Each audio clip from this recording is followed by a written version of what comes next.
tal? ¿Cómo están? Buenas noches. Estamos arrancando Cara o Cruz como todos los domingos. Estamos por Canal 13, también estamos por Unicanal. En este día fresquito, ¿qué tal, Pipo? ¿Cómo estás? Muy bien, Jorge, muy bien, muy bien. Arrancando este domingo de noche como siempre y con temas que tienen que ver con lo que le preocupa a la gente, trabajo, inversiones. Hablaba un poco de eso también, no solamente de policiales vive el hombre. Sí. Bueno, vamos a presentarle a nuestros invitados ya rápidamente. Arrancamos con el senador colorado Gustavo Leite. ¿Qué tal, senador? ¿Cómo le va? Muy bien, un gusto volver a estar acá. Evidentemente en el último programa no los defraudé, así que me volvieron a invitar. En el último programa no lo... Ah, cierto. Me acuerdo cuál fue. Después hicimos hace un mes y medio, creo por Semana Santa, y tuvimos que repetir el domingo a la noche, de vuelta. O sea, ya no va a querer cobrar por venir como... Yo tengo clara la película, ¿verdad? Esto es un programa que ve casi todo Paraguay. Y si el rating es malo, evidentemente no volvés a invitar a tu invitado, ¿verdad? Y contigo encima repetimos, ¿verdad? Es el sábado domingo de resurrección, ¿te acuerdas? Hay resolución. Y está el presidente de la Cámara de Diputados, el doctor Raúl Latorre también está con nosotros, le agradecemos. Esta su semana presencia. volvió de Taipei. Sí, señor. ¿Qué tal, diputado? ¿Cómo le va? Sí, buenas noches, Jorge Pipó, acá al senador Gustavo. Ya un gusto volver a compartir con ustedes y con toda la audiencia de Cara o Tú Cruz. sabes si de noche, de día, de mañana. Está un poco confuso todavía el tema, ¿verdad? Bueno, antes de entrar al tema en positivo, digamos, me gustaría rescatar lo de la semana pasada, una valoración política. Senador, el tema del fiscal general del Estado, caso Pecci. Hablaba el otro día con el ministro del Interior y él me decía, acá lo que queda es que hay algunos actores políticos y mediáticos que a toda costa quieren llevar hacia un lado. Y ellos, en esa pretensión, terminan a lo mejor queriendo o sin querer, siendo funcionales a los verdaderos autores intelectuales de la muerte de Pecci. Y eso es muy peligroso, eso es muy peligroso. Entonces, de lo que han escuchado ustedes, no sé si vos participaste, senador, de esa reunión donde estuvo el fiscal general del Estado, su conferencia de prensa, ¿hay un convencimiento, están conformes, satisfechos con las explicaciones en torno a lo que se hizo en lo que respecta a la investigación del caso Pecci? Estoy buscando acá unos posts de Marito, porque durante la legislatura anterior, el periodo anterior, hubo todo un trabajo donde la ex senadora González hizo un show de bibliorato, de que la fiscal general, que es tal cosa, y pusieron al señor Emiliano Rolón, un hombre que no viene del cartismo, evidentemente. Lo elige Marito y dice, este es el hombre que yo creo que tenemos que tener. Y lo votan. En menos de un año pareciera ser que pasó. Creo que el fiscal ha demostrado, en primer lugar, valentía, en segundo lugar, coherencia y en tercer lugar, el apego a la ley. Él dice, en el caso Marito y sus secuaces hay suficientes elementos para condenar. O sea, él cree, está convencido de la imputación.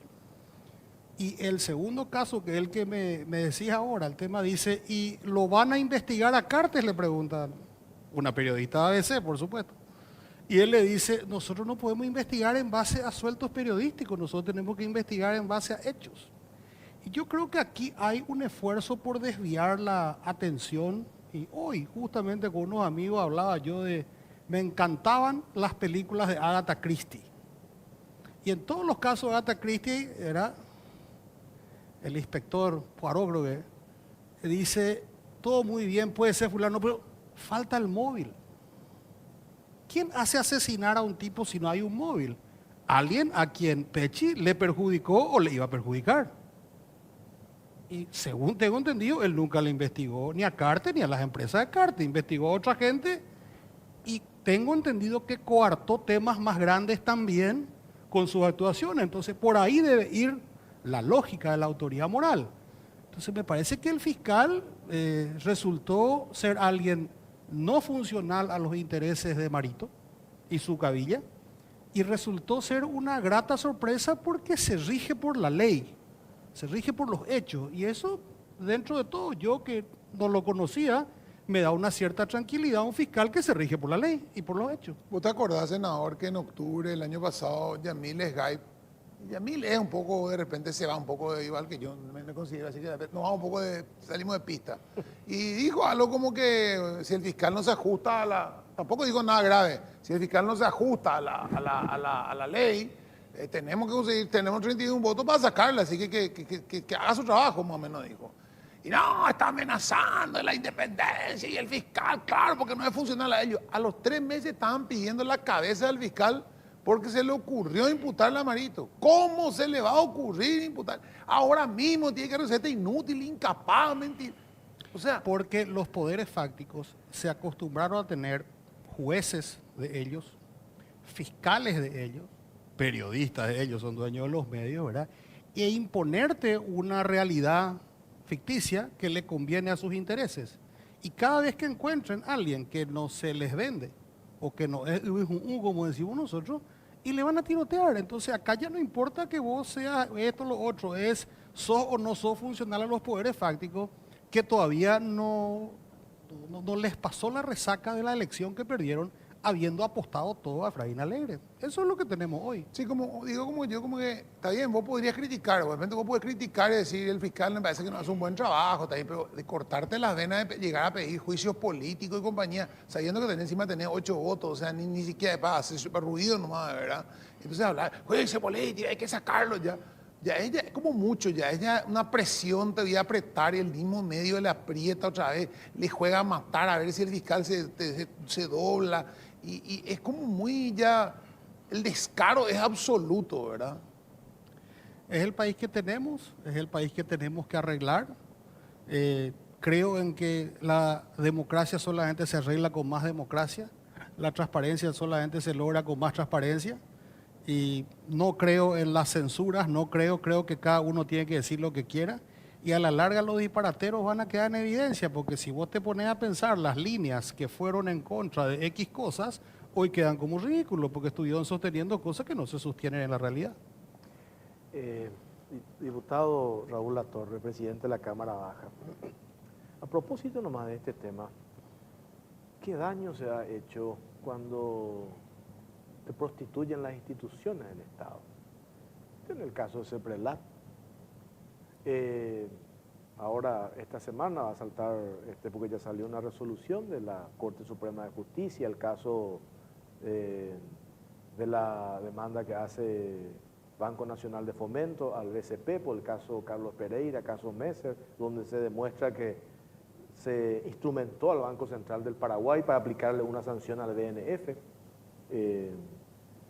Tener lo de la pretensión en el gobierno anterior de intentar 4 juicios políticos contra Sandra Quiñones y ahora ese mismo grupo otra vez pretender erosionar la institución, el Ministerio Público, porque como dice el senador Leite, no responde a rajatabla a la agenda que tiene ese sector.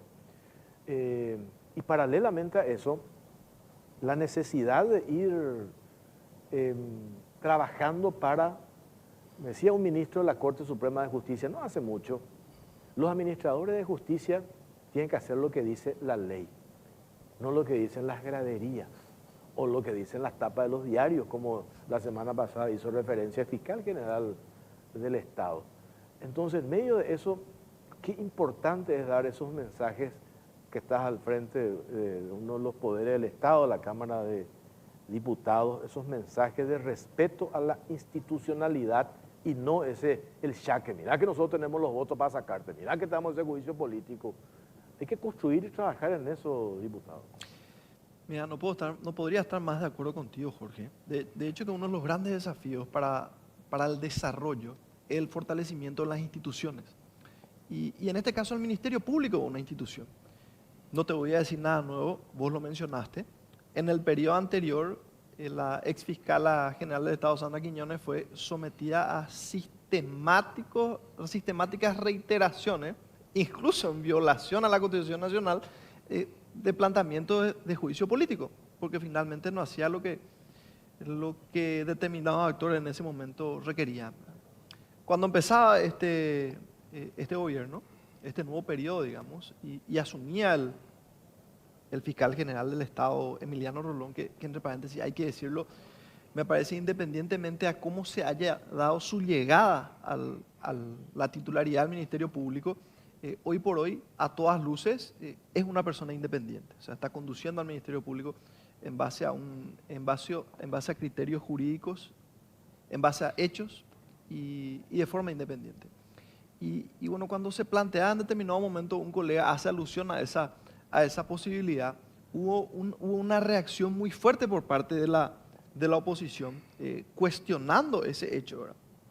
Que de hecho me tocó a mí aclararlo, porque ya se atribuía al movimiento Honor Colorado, del cual formó parte, entre paréntesis, ya hace unos 12 años, se atribuía la intención de realizar el juicio político, de hacer la famosa extorsión en base a los votos y la posibilidad de sacarlo, ¿verdad? Y me tocaba a mí salir a aclarar, no, esperen un poco, los colegas tienen todo el derecho y de hecho tienen una investidura constitucional para poder expresar su pensamiento de manera libre, pero la posición del movimiento Honor Colorado es la que siempre fue, que es el del fortalecimiento de las instituciones, ¿verdad? Ya lo decíamos en su momento, ¿verdad?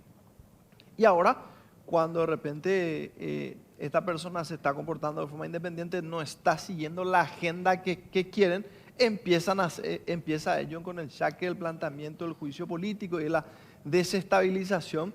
La verdad que un libreto muy similar al que ya existió el periodo pasado. Y en ese sentido, Jorge, nosotros nos volvemos a posicionar a favor del fortalecimiento de las instituciones.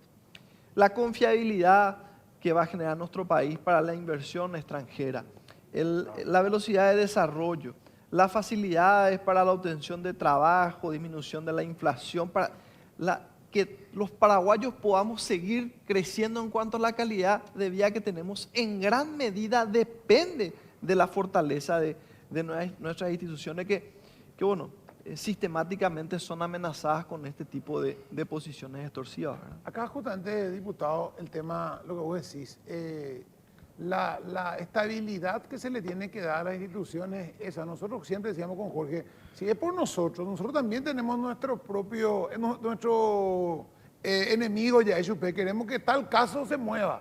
¿Por qué no se mueve tal caso? ¿Por qué hace 2 años está tal caso acá? ¿Por qué hace 3 años no se mueve este? ¿Por qué Rafael Filisola sigue chicaneando hace 12 años? Pero no estamos permanentemente atosigando al fiscal, atosigando al juez, poniéndole en tapa, publicando su declaración jurada, que se compró una bicicleta nueva. Ese tipo de trabajo sucio, ¿verdad? Lo que hace es amenazar permanentemente la institucionalidad en todo sentido. O sea, atacándole al fiscal general, o mañana al fiscal del turno, o al juez, o al camarista, o al ministro de la Corte, o yéndome contra el legislador fulano a apretarla. Y eso es lo que se le trata de dar. O sea, si el gobierno, a ustedes están hoy del otro lado del mostrador, ¿verdad? Han estado del lado del mostrador donde eran minoría y tenían que pelear como gato panza arriba, y costaba, ¿verdad? Y hoy están del otro lado del mostrador y podrían ser mucho peores de lo que fueron los otros, encima con más votos inclusive.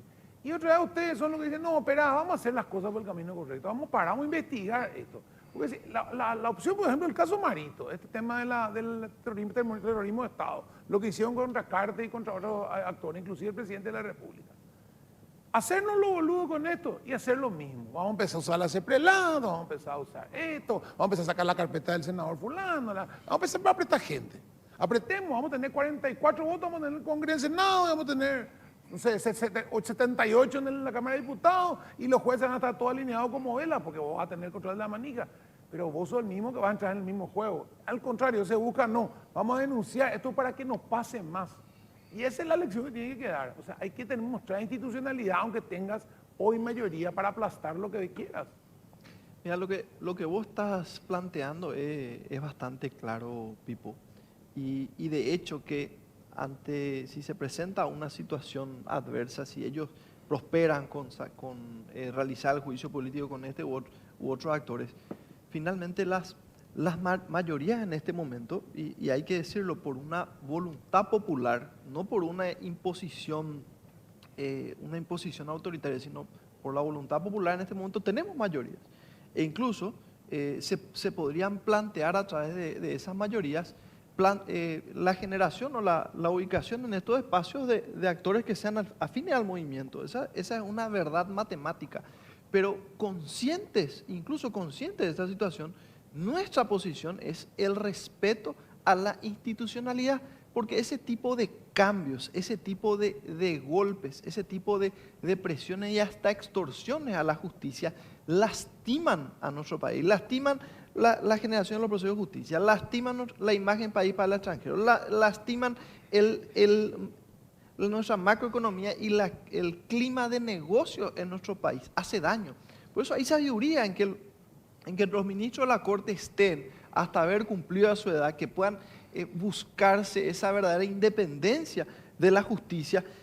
Es sano, conviene a la construcción de la democracia, conviene al desarrollo de una república y bueno, es finalmente donde nosotros nos hemos posicionado en el pasado, donde había una coyuntura diferente, Pipo, porque finalmente si hay una constante en la vida y por sobre todo en la política, la única constante en la política es el cambio.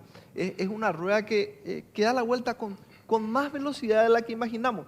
Y como bien dijiste, nos tocó estar en diferentes lugares de la rueda y desde las diferentes posiciones nos reafirmamos, tenemos que proteger nuestra justicia, tenemos que garantizar su independencia y tenemos que fortalecer a las instituciones. No hay otra fórmula. Cuando nos está tocando viajar, Pipo, y bueno, seguramente hablaremos de eso también, y algo que constantemente se analiza para generar la inversión extranjera, que genera más puestos de trabajo, que fortalece la economía como consecuencia de la facturación. Constantemente ellos hacen una revisión de la fortaleza de nuestras instituciones, porque ellos miran, bueno, ¿cómo está tu presión impositiva? Espectacular. ¿Cómo está tener población joven para trabajar? Tenemos. Disponibilidad energética, nosotros, no existe otra nación en el mundo que hoy, no dentro de un año, dentro de 6 meses, hoy tenga la disponibilidad energética en base a energía limpia y renovable que tenemos nosotros. ¿Y cuál es el otro condimento? La fortaleza de las instituciones. Y se ha pronunciado en varias reuniones donde me tocó viajar, se habló de la fortaleza de las instituciones. ¿Y qué es lo que lastima a esa fortaleza? Es esta inestabilidad que se le busca dar a la justicia cuando ellos no hacen exactamente lo que determinado sector quiere, y eso es algo que tenemos que combatir de forma sistemática por todos los paraguayos, Pipo. Senador Leite, estaba nomás haciendo acá una lista cortita.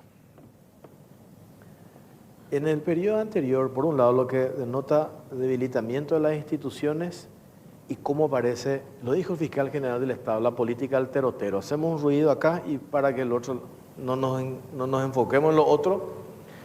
A propósito, esto que está saltando con las acusaciones, el tema narcotráfico, caso Tío Rico, a ultranza. Lo primero, caso Messer Brasil, ¿te acuerdas? Toda la prensa, todo, ¿cuánto tiempo? Se superó eso, caso Messer Brasil, entramos, CEPRELAT, los informes filtrados de inteligencia financiera. Pasamos eso. Informes fabricados, fraguados y filtrados. Después entramos con el tema de las comisiones bicamerales.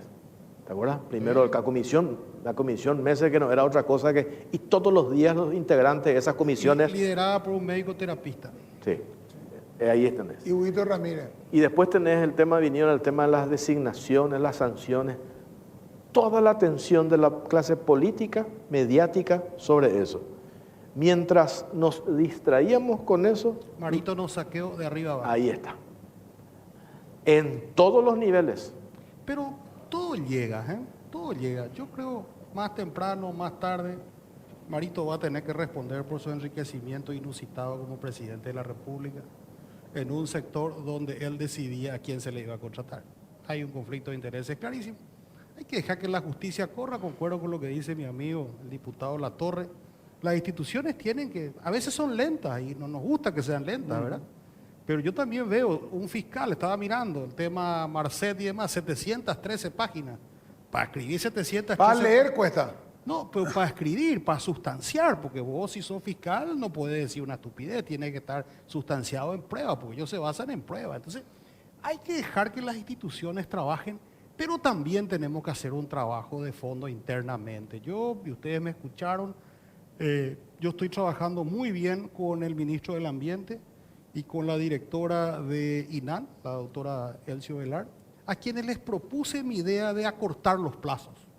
Porque en ausencia de no sé cómo te voy a decir, no somos pues China, no somos un país donde todo el mundo quiere venir, nosotros tenemos que fabricar nuestro lugar en el mundo, y nuestro lugar en el mundo tiene que ser el lugar más fácil, más amigable para rápido empezar a trabajar, y sobre todo para las microempresas de Paraguay. Una microempresa le tarda 8 a 10 meses registrar su chipa y se va a fundir en el proceso. Entonces, felizmente con esas instituciones estamos trabajando en poder presentar una iniciativa donde los plazos se determinen ya por ley y se dinamice, porque lo que Paraguay necesita ahora es liberar la fuerza de la economía. Y ahí tenemos que trabajar en catastros, en registros públicos, porque esas también son instituciones. No solo la justicia y la fiscalía son instituciones que necesitamos que funcionen, necesitamos que desburocratice la burocracia. Entonces, ese es el trabajo interno, el gran desafío que tenemos todos, más el Ejecutivo, nosotros que apoyamos las iniciativas del Parlamento, porque solamente de esa manera vamos a dar respuesta al problema actual de Paraguay. El problema actual de Paraguay es falta de empleo en los jóvenes. No hay otro problema así. Vos decís, sí, ¿tiene que mejorar la educación? Sí, tiene que mejorar la... Pero lo que recurre cuando vos hablas en el interior y en Asunción es, no hay trabajo para los jóvenes. Y tampoco hay trabajo para los mayores. Entonces, yo sí creo que tenemos que mirar, está por cumplir un año la legislatura y está por cumplir un año el presidente dentro de 2 meses y medio, 3. Se han pasado leyes trascendentales que van a quedar en la historia. Hambre cero es un cambio de paradigma. De 200.000 mitad y que comían de vez en cuando van a comer 1.300.000 todos los días. Para un papá pobre son 420.000 guaraníes menos por mes en una familia de 3. Esa es una ayuda grande en la pobreza. Y bueno, son cambios. Pasar una ley como la que pasamos en contra de una oposición absolutamente irracional y que protestaba por qué hacemos tan rápido de superintendencia de pensiones es parte de lo que el mundo está necesitando hoy para venir a invertir justamente en los fondos de pensiones, y son los fondos de pensiones, el ahorro interno es lo que hace grande al país porque te permite prestar plata a 30 años, a 25 años, porque vos no te vas a jubilar hasta dentro de 25 o 30 años. Entonces, vamos a pisar la pelota, todavía nos faltan reformas importantes, pero yo estoy contento con lo que se hizo hasta ahora, pero no estoy contento con los resultados de la microeconomía, y creo que el foco nuestro, de todos, tiene que ser cómo liberamos la fuerza de la economía para que todos encuentren trabajo en Paraguay lo más rápido posible. Yo escribí el domingo pasado en La Nación justamente sobre eso, o sea, sacando todo ese ruido que se genera alrededor, que es ruido, como dice el diputado también, es lo que alguna vez algún tipo que abre el diario y dice, bueno, esto es Kosovo. ¿Cuál diario? Por eso digo, voy a abrir ese y todo es malo, todo es terrorífico, todo el fin del mundo. Y vos lee bien y no es el fin del mundo, pues nadie pues lee bien. Vos lees el titular y decís, esto es la Franja de Gaza. Bueno, pero vos mirás los síntomas, cuando vos mirás a un paciente, vos, doctor, médico, vos tenés un paciente, tu paciente viene con unos síntomas X, y vos en una semana le diste un tratamiento y ese paciente mejoró en esto, tiene mejores indicadores, está bien tu tratamiento. Y yo lo que veo son mejores indicadores, es cierto, hay muchas cosas por hacer. Sigue el paciente con síntomas, sigue engripado, pero mejoró, ya no tiene tanta fiebre, ya no tose tanto, ya no tiene... O sea, hay síntomas en todos lugares, en los lugares clave. Como vos decís, el tema educación, hambre cero es clave, ¿verdad? En el tema de la reforma tributaria, el tema tributario, ha mejorado la recaudación de una manera impresionante y ni siquiera está terminado el proceso, está ni en un tercio. No se cumplió en un año. No, por eso. Vos revisar el tema salud, 8 hospitales, grandes hospitales en proyecto, 3 ya en proceso, 1 por terminarse. O sea, hay una idea, unificar con el IPS, trabajar. O sea, está bien el tratamiento que está dando este doctor, ¿verdad? Obviamente, no se puede curar la gripe de un día para otro, pero está bien si vos mirás en total, si vos mirás sin ese sesgo y sin leer algunas porquerías, ¿verdad? Mirá un poco la realidad. ¿Cambió algo? Sí, cambió. Esto y esto. Ya no hay más esto. Hay un Ministerio de Economía, tenemos un Ministro de Economía que es un tipo idóneo en el cargo. O sea, la gente que está, no hay ningún ministro de Economía. Este ministro no sé, el ministro de Educación es un profesional, no tiene nada que ver con la... Se despolitizó completamente, cosa que vos decías, no, tiene que ser... Antes pues se mataban los perros por ser ministro de Educación, porque vos te dio que tipo Nicanor del ministro de Educación, al presidente de la República, al cálculo de los perros, todos querían ser ministro de Educación. Te mataban por ministro de Educación. Blanco Velar también. Sí. Perdió nomás. Perdió por el camino. ¿Verdad? Pero así pues era. Hoy pusiste a un técnico que no tiene ni una aspiración política. Igual te dicen, ah, pero vos mirá y no podés discutir que el ministro de Educación de un tipo de la educación. Y eso, ¿quién lo está haciendo? Este gobierno, este equipo de gobierno. Ojo, es la misma línea que siguió la administración Cartes. Por Porque eso. si vos te pones a pensar, en el gobierno de Horacio Cartes hubo muy pocos políticos fuera de los cargos políticos per se. Yo creo que a la larga es resultado. El gobierno Cartes creció la economía 30%. Si el gobierno de Santi Peña, además de estas reformas, trabaja en los marcos institucionales, que él lo está haciendo, y la economía crece, lo que yo creo que va a crecer entre 25 y 30%, y la gente común tiene más plata en su bolsillo a fin de mes, habremos cumplido. Yendo, diputado Latorre, ¿qué en concreto rescatamos de tu participación con la comitiva del presidente Peña en Taiwán? Hay críticas de vuelta también por los reiterados viajes que hace el presidente.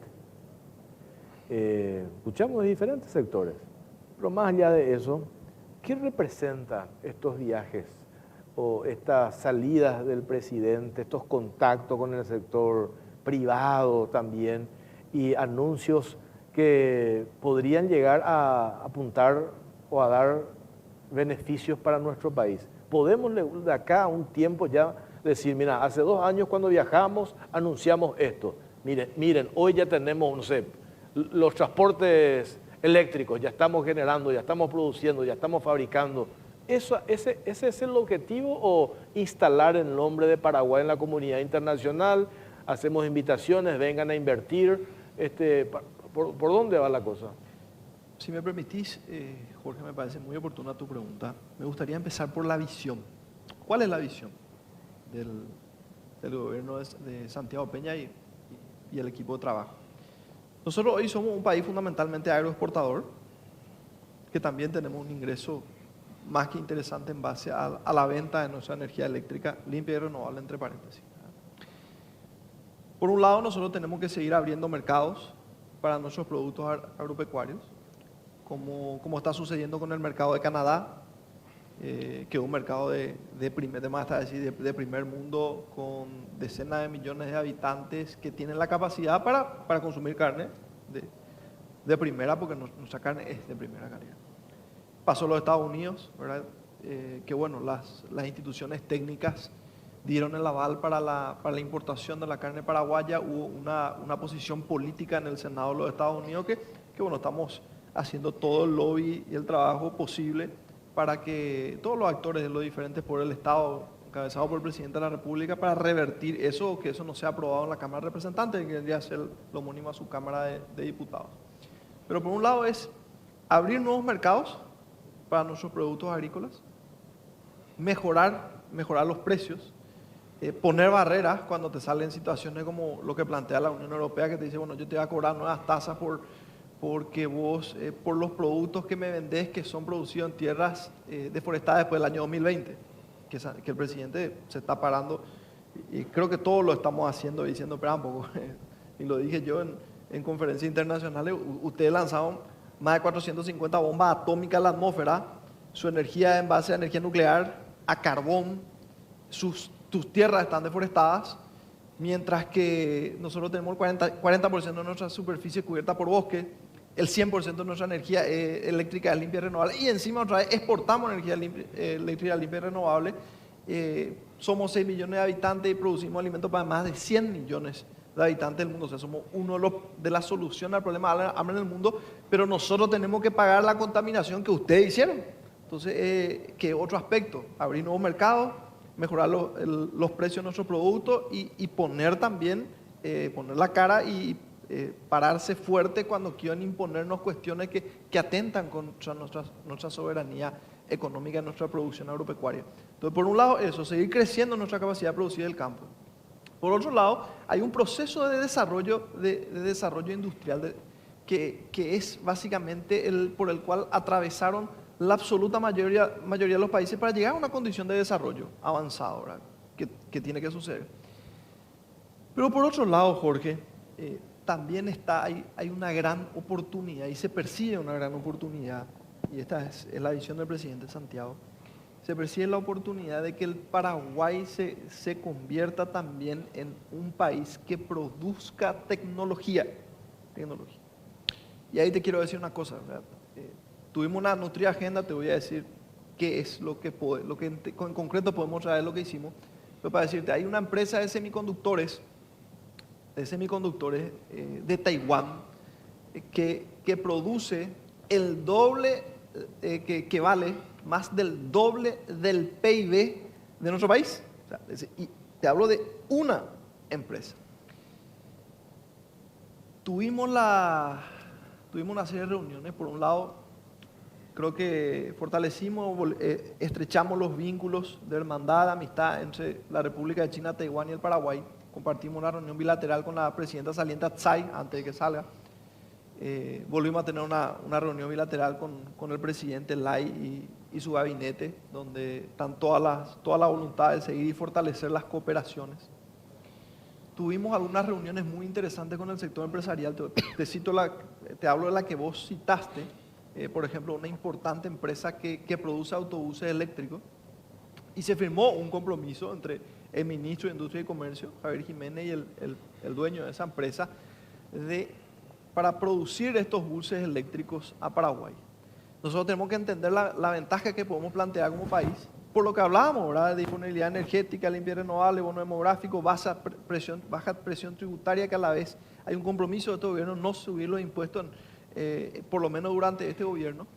Y también una situación geográfica favorable para acceder al mercado de Sudamérica, que es alrededor de 450 millones de personas. Entonces, se firma un compromiso para que ellos vengan a producir buses eléctricos en Paraguay, que de por sí va a generar una revolución en materia de generación de empleo, en materia de lo que eso naturalmente va a dejar como ingreso para el Estado para que pueda prestar servicio en base a su tributación, que de por sí es una revolución.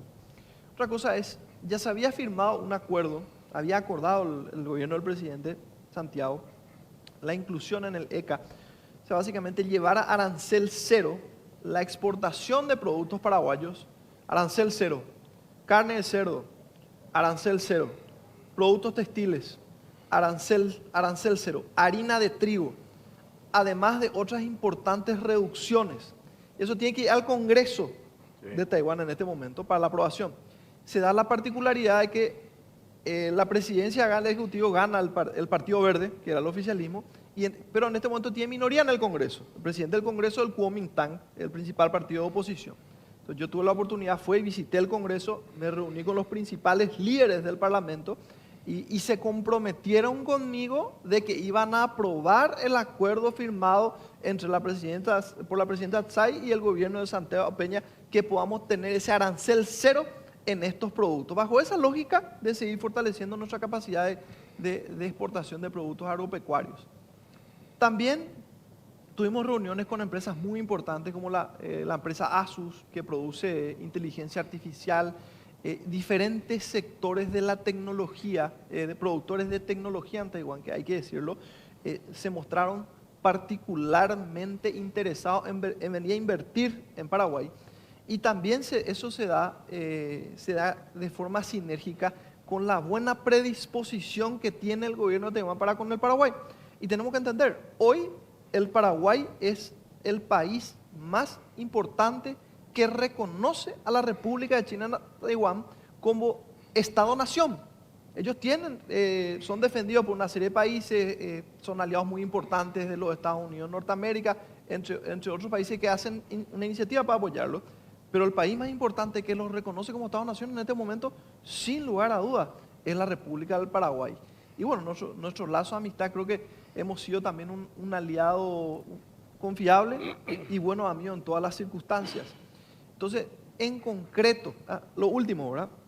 El presidente Santiago tuvimos la oportunidad de compartir con más de 100 jóvenes becados, jóvenes paraguayos becados en la Universidad de Taiwán, que estudian carrera de tecnología, de business, ingeniería aeroespacial, una serie de estudios que verdaderamente pueden, una vez que sea retornado ese conocimiento al Paraguay, pueden generar una masa crítica interesantísima para volcarse a la producción de tecnología, en el caso que esperamos y verdaderamente somos optimistas que podamos generar una inversión importante en materia de tecnología de Taiwán aquí. También el presidente Santiago hizo una solicitud para el aumento de la cantidad de becados en la República de China, Taiwán, de becados paraguayos, y la verdad que somos muy optimistas con respecto a un incremento muy importante.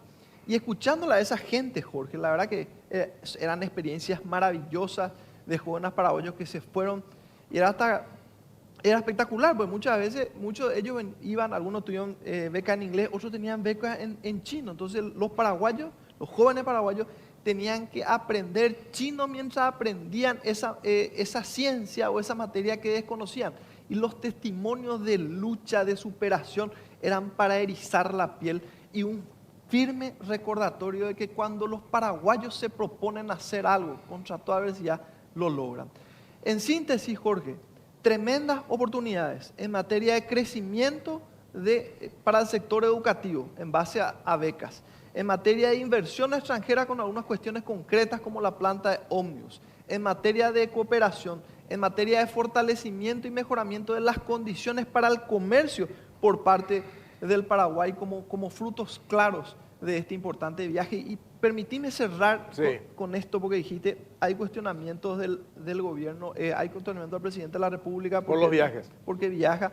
O sea, si vos querés traer inversión, si vos querés invertir en tecnología y que exista inversión en tecnología en Paraguay, si vos querés mejorar las condiciones de comercio, porque somos un país agroexportador, no hay dos formas de hacerlo, no hay tres.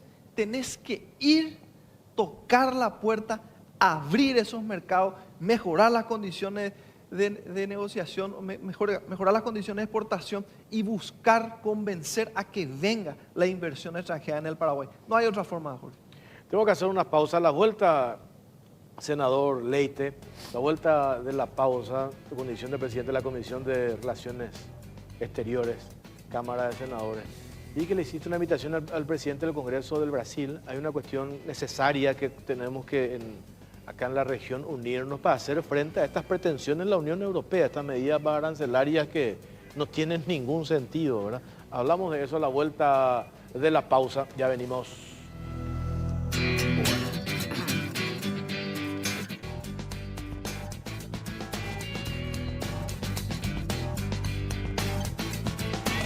Cara o Cruz, estamos por Canal 13, también estamos por Unicanal. Gustavo Leite, ¿qué tenemos que definir estrategias con Brasil para hacer frente a las pretensiones de la Unión Europea? No solo eso, Brasil es nuestro principal inversor, es nuestro principal mercado, es con quien más negociamos, es nuestro socio en Mercosur, y la primera minoría en Paraguay es brasiguaya. Entonces, estamos ligados a Brasil de una manera importante, de la misma manera que Vietnam está ligado a China, que México está ligado a Estados Unidos, y las relaciones deben ser virtuosas en todos los sentidos.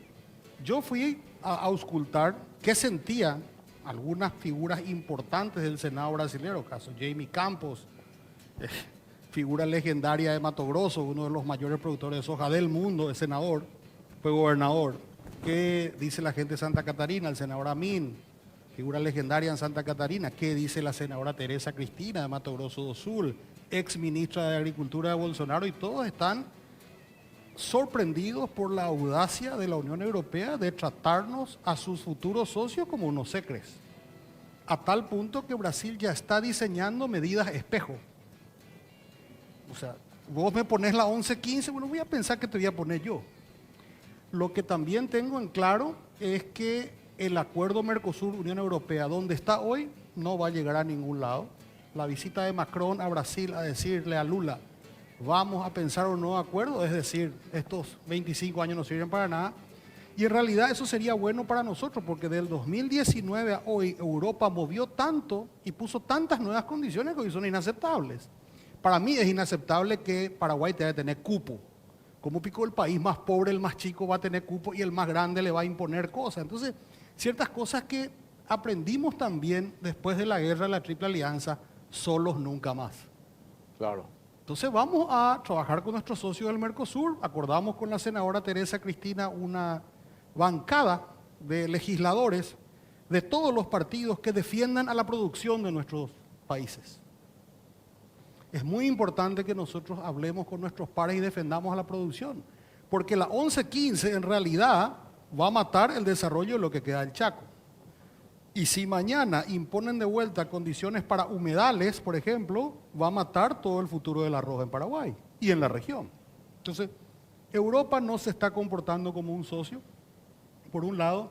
Y lo segundo que descubrí, que no sabía, es que los estados vecinos de Paraguay quieren un nuevo anexo C donde haya otra vez dinero para ellos y para nosotros. Grandes aliados en la negociación del nuevo anexo C. Bajo ningún concepto dice Paraná o Mato Grosso do Sul va a ser cero lo que va a venir si ellos desarrollaron toda su franja, digamos, de Itaipú con el dinero de Itaipú. Entonces ahí hay grandes coincidencias sobre que, si bien es cierto, el anexo C actual dice que la tarifa va a ser igual al costo y conseguimos que durante 3 años haya unos ingresos adicionales, que fue una excelente negociación dada la situación que teníamos y es una victoria política para el Partido Colorado en el gobierno. Tenemos una brillante oportunidad de aliarnos con los gobernadores y parlamentarios de los estados vecinos para trabajar juntos en un próximo anexo C. Entonces, yo veo que, porque nos juntamos con el presidente Peña en el periodo de transición, me dijo, Gustavo, vas a ir al Senado. Nosotros tenemos una cancillería, pues nos vamos a dar abasto para todo. Es bueno que los parlamentarios apoyen la política de Estado de Paraguay. ¿Y cuál es la política de Estado de Paraguay? Nosotros tenemos unas líneas: Washington, Brasilia, Taipei, Jerusalén, Buenos Aires. Eso es mi interpretación de con quiénes tenemos que tener relaciones virtuosas, porque en el Mercosur nosotros no podemos salir a ningún lado sin pasar por el río Paraguay-Paraná o sin irnos al mar y a Brasil. Hasta tanto haya una bioceánica y demás, es muy lejos. Nosotros no podemos no tener una relación virtuosa con el líder del mundo libre, que es Estados Unidos. Y no podemos dejar de trabajar cada vez más la relación con Jerusalén y con Taipei. Esos son nuestros ejes. Nosotros no podemos tener relaciones con 50 países, porque no nos da el cuero luego como Cancillería. Entonces, si trabajamos eso, nosotros tenemos un potencial. Y si conseguimos que Brasil, y el poder en Brasil está en el Congreso, y que el Congreso de Brasil trabaje en liderarnos en el Mercosur para hacerle frente al avance ideológico, al avance, también ellos tienen problemas con las ONGs, no somos nosotros nomás. Entonces, creo que desde el Congreso estamos intentando forjar relaciones, porque las relaciones a la larga son entre seres humanos. A la larga, si vos no le conocés al senador, no le vas a poder llamar de senador. Preciso hablar con vos. ¿Qué es lo que hace el diputado Latorre? Lo que hicimos en Hungría. Estamos trabajando con países que ya pasaron lo que nos va a venir. A nosotros nos va a venir una ola progre woke que va a querer eliminar el conservadurismo y los valores tradicionales de Paraguay, porque somos un mal ejemplo. Nosotros somos una especie de aldea de Asterix y Obelix, que dice, no, nosotros somos paraguayos y no nos vayan a joder con esa idea que vienen de afuera, porque nosotros somos así. Y a la larga vamos a triunfar, porque vamos a sostener la paraguayidad, vamos a sostener los valores tradicionales. El mundo va a volver de su moda y después van a decir, qué guapo estos paraguayos, o sea, ¿cómo aguantaron? Y ese es el trabajo que tenemos que hacer, estamos todos juntos, pero de hecho la esencia es plata en el bolsillo de la gente, trabajo para nuestros hijos y nietos. Esas son las prioridades que yo creo que van a tomar preeminencia aquí en adelante. Hay algunos indicadores que dicen que no estamos con el dinamismo que queríamos, pero hay otros indicadores que dicen que las bases siguen estando muy sólidas. Mirá lo que está la región, mirá lo que está el mundo. Yo no quiero que haya más inundaciones en un país vecino y menos en el nuestro, pero el precio del arroz se va a ir por las nubes y no es culpa nuestra. ¿Y quiénes se van a beneficiar? Los que hacen arroz. Pero hay que hacer arroz. Hay que invertir $2.000, $3.000 por hectárea para hacer arroz. Y tampoco quiero que haya guerra en el mundo, pero si Ucrania y Rusia escalan, va a haber menos trigo. ¿Quién hace trigo? Y hace Estados Unidos, hace Argentina, y nosotros también hacemos trigo. Entonces, mirar un poquito que el mundo que no controlamos nos puede dar oportunidades que no esperábamos, y por otro lado, el mundo que controlamos, que es el de nuestras relaciones vibrantes con nuestros aliados, tenemos que profundizar. Yo le dije al presidente del Senado de Brasil, cuando iniciamos el proceso de fortalecer la maquila, le exportábamos $50 millones a Brasil de manufactura y teníamos 2.000 paraguayos trabajando en la maquila. Hoy le exportamos casi $1.500 millones, tenemos 35.000 paraguayos y le dije, ¿por qué seguimos pensando en que ustedes compren de China? Claro. Ya comprobamos que nosotros podemos hacer en Paraguay. Ustedes y los paraguayos van a ganar la plata, los puestos de trabajo van a quedar en Paraguay, y todo el mundo va a ser feliz como Xuxa. Y por supuesto nos matamos de la risa. Pero esa agenda tenemos que continuar y está bien que continuemos porque no hay donde perder. No hay donde perder. Entonces, nosotros desde el Parlamento, diputado Latorre, otros colegas suyos, otros colegas míos, estamos involucrados en un eje hacer cada vez más notorio a nuestro país porque hay 200 países que tocan la puerta de los dueños de los países, o sea, de los países que son los dueños de los capitales para invertir. Estamos en competencia. Argentina es una competencia. Mato Grosso do Sul es una competencia. Entonces, tenemos que entender eso y seguir trabajando cada vez más fuerte. Diputado Latorre, en esta línea lo que relata y cuenta el senador Leite, la semana pasada se dieron hechos que me parecen importantes desde el punto de vista político, más allá de quedarnos en las rencillas y en las peleas naturales. Vi una fotografía del presidente de tu partido, el vicepresidente Aliana, con 3 referentes importantes que estaban en un movimiento anteriormente y ahora dicen, nosotros queremos subirnos a este barco. Es una señal positiva. Caso de Varela, caso de Marcelo Soto y de tu colega Edgar Olmedo. Yo digo, pueden quedarse ahí en un rincón con otros referentes de la oposición, cuestionando, criticando todo lo que sea, pero hoy me da la sensación de que ellos dicen, no, nosotros queremos subirnos a este barco. Esa es una lectura positiva que supongo yo que ustedes valoran en ese sentido, diputado. No, absolutamente. En primer lugar, yo, si bien ya lo explicó demasiado bien Gustavo, yo no puedo dejar de expresar mi absoluta coincidencia. En primer lugar, en su descripción de cuáles son los ejes o los principales intereses o los principales aliados del Paraguay en su planteamiento geopolítico, ¿verdad? Estados Unidos, Israel, Taiwán, nuestros vecinos, por supuesto, Argentina y Brasil. Tampoco puedo dejar de subrayar lo que él dijo sobre la coyuntura global que existe, donde en este momento hay bandos, ¿verdad? Y nosotros nos encontramos en el bando de la defensa de la soberanía y de la defensa de los principios y valores. Y me recuerdo una vez, tuve la oportunidad de compartir con la expresidenta de Hungría, y decía ella que recibió la visita a una importante autoridad que le planteó determinadas cuestiones que iban contra sus creencias, su constitución, ¿verdad? Que atentaba contra el principio de la defensa de la vida, entre otras cosas, de la concepción, algo en lo que creemos y algo que plantea también, reconoce y defiende nuestra propia constitución. Y le habla y le dice, bueno, y esto en tu país, le dice a la presidenta de Hungría. Y la presidenta de Hungría le dice, no, eso acá no. Y le contesta a la otra, you'll come around. No, ya van a hacer. Y la presidenta de Hungría le retorna, le dice, no, you will come around. O sea, porque esto va a volver a girar. Y ya empezó a girar. Fíjense que lo que pasa en el Reino Unido de Gran Bretaña, que era un país particularmente que tenía un pensamiento un poco distinto a nosotros en cuanto a su política educativa con respecto a los niños, porque nosotros decimos, bueno, tenés más de 18 años, yo no soy tu juez, no, por supuesto que no, pero no vaya a decirle a mi hijo de 5 años que mañana tiene que traer pollera, ¿verdad? Porque esa es una elección que tiene que hacer a una criatura en la cual no se le puede abordar con ese tipo de conversaciones. Y hoy por hoy el Reino Unido prohíbe la enseñanza de ideología de género en su escuela. O sea, como que el You'll Come Around ya empieza a suceder, empieza a girar el mundo y va a terminar de girar en la dirección correcta, que es en la dirección que separa hoy la República del Paraguay, protegida desde su propia constitución, ¿verdad? Y bueno, en ese sentido, tanto me fui por el tema de Gustavo que me olvidé la pregunta que me hiciste. No, te decía la ida de estos actores políticos, ¿verdad? Que se suben al barco, digo. Lo de los otros, los que estaban en el otro equipo, digamos. Te pido disculpas, pero es apasionante este tema. Sí, me di cuenta, les entusiasmo. Ustedes No, se fueron a Hungría y vi sí, que nos fuimos juntos sí. ahí. Y vos sabés qué interesante, de verdad, porque también lo que está pasando, Jorge, el reconocimiento que empieza a tener, el reconocimiento que empieza a tener el Paraguay en el mundo por las posiciones que está asumiendo.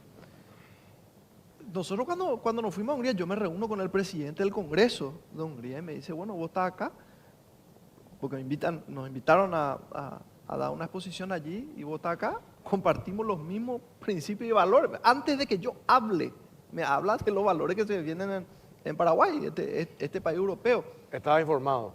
Absolutamente.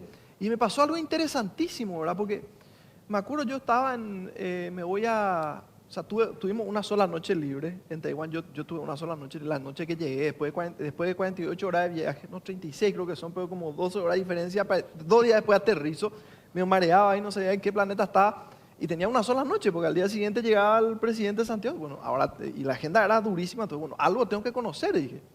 Y me voy a un edificio famoso, ahí el Taiwan 101, que creo que tiene 101 metros, ¿verdad? Y estaba yo en la exposición de donde se ve la ciudad, ¿verdad? Para tener una idea de su desarrollo. Y me siento yo detrás. Estaba viendo la película, el 101, como ahora tiene un sistema para aguantar los terremotos, muy interesante. Y estaban dos muchachos, dos jóvenes, una joven taiwanesa y un joven muchacho, ¿verdad? Y estábamos hablando castellano.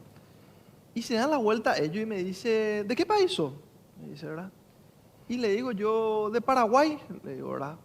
Pensando, bueno, hay que ver si conoce Paraguay. Y me dice, el país de Santipeña, me dice. Le digo yo, ¿verdad? Sorprendido. Sí, y me cuentan, ¿verdad? Me cuentan ellos, me pasan la foto que yo le mostré al presidente de Santiago, que ellos le escucharon a Santiago Peña en la Universidad de Columbia, porque ellos estudian en la Universidad de Columbia, hablando las maravillas de Paraguay. Y me dicen ellos otra vez, atendé, me dicen, qué bueno que vinieron, me dicen, porque estamos perdiendo aliados en el mundo y qué importante verla a usted en este momento, ¿verdad? Para tener una joven, dos jóvenes universitarios, la mujer, la chica taiwanesa, el otro creo que era de Indonesia, una cosa así, que estudian en Nueva York, que me hablan en otro país de nuestro presidente agradeciéndome porque nos fuimos. Pues. Te digo, para muestra basta un botón, dice, algunos gestos que muestran el fortalecimiento de la presencia de Paraguay en el mundo y hablamos antes de las consecuencias directas en base a lo que podemos traer al Paraguay, Jorge. Y yendo a la cuestión política, esto hay que decirlo con claridad, hay una enseñanza que el presidente del partido siempre nos transmitió, el expresidente de la República, Horacio Cartes, decía, corazón de madre, corazón de madre. ¿Y cómo ese asunto? Sí, todo toma, pero ¿cómo el corazón de la madre? Buena, te quieren. No. Siempre hay lugar para uno más. Siempre nos dijo eso. Está en el momento más difícil porque nosotros sufrimos persecución y esto hay que decirlo. Horacio Cartes es el político más perseguido en la historia del Paraguay. Yo no tengo ninguna duda, lo digo en varias ocasiones. Disculpen si soy reiterativo, pero incluso en el momento más difícil, en todo momento, él siempre nos dio corazón de madre, siempre hay lugar para uno más. Acuérdense que ustedes son paraguayos, primero, y después otra vez son colorados. Entonces a los paraguayos les abrimos los brazos, a los colorados les abrimos los brazos. Y hoy vemos, recuerdo que yo llegué a su casa, me acuerdo había un conflicto, y me dice Raúl, traten de evitar el conflicto, no pelearse, ¿verdad? Yo me acuerdo, yo llegué a su casa una vez y le encontré a una persona abrazándose con una persona que lo persiguió, pero terriblemente, y le dije yo,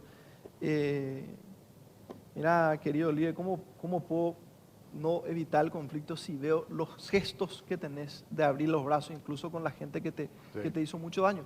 Y en ese sentido, eso Jorge, hoy se ve dentro del partido, con muchos gestos, muchos actores, como los que estás mencionando, ¿verdad? Personas muy interesantes, Edgar Romeo, que era líder de bancada de Fuerza Republicana, Marcelo Soto, un gobernador con muy buen perfil, el senador Varela, otra persona de alto perfil en el Senado, que que están planteando acompañar el gobierno del presidente Santiago Peña y que también están compartiendo con el presidente del partido, buscando acompañar una línea partidaria dentro de este partido maravilloso como el Partido Colorado. Y no solo se da dentro del partido, porque habrás visto, o sea, vimos, ¿verdad?, cómo diferentes actores de la oposición, algunos parlamentarios, otros apoderados, otros concejales, hay intendentes que están planteando su acercamiento, que están pidiendo su incorporación al Partido Colorado. Y yo creo que eso tiene varias explicaciones, ¿verdad? Para cerrar esto rapidito, porque sé que a lo mejor me decís otra vez. Varias explicaciones, pero quiero concentrarme en esta. Primero, una muy buena gestión del gobierno, pero en segundo lugar, y creo que es importantísimo, la apertura que en todo momento dio el presidente del partido y su equipo de trabajo. Nadie se quiere subir a un equipo perdedor, ¿verdad? O que va en picada, senador. Mira, y es así, y no nos va a extrañar que en el 2026 el Partido Colorado entre en una dinámica donde probablemente van a haber de vuelta dos facciones, donde vamos a tener de vuelta nuestras internas virulentas como siempre. Y esa es la razón por la que siempre nosotros somos el partido que tiene más gimnasia democrática.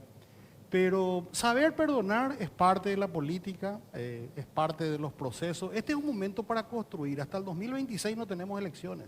Tenemos 2024, 2025 y te diría que mitad de 2026 más o menos para construir. 2 años y medio para construir. Tenemos que hacer todo lo posible para, lo que decía el diputado Latorre, el fortalecimiento, mejoramiento de las instituciones y políticas públicas que apunten al bolsillo del ciudadano. Y eso es, pero yo siempre trato de analizar por qué de los últimos 70 años, 66, somos gobierno. Primero porque somos oposición y gobierno a la vez. Y segundo, porque no nos hemos bajado de nuestra bandera. El Partido Colorado es un partido que protege a los que producen y protege a la vida, a la familia y a las familias de Paraguay. Los que nos quieren ganar tienen que o proponer lo mismo y arriar su bandera y reconocer que la bandera de la paraguayidad es esa, o tienen que hacer lo que hizo Efraín Alegra, aliarse con todos los que están en contra de él y seguir perdiendo.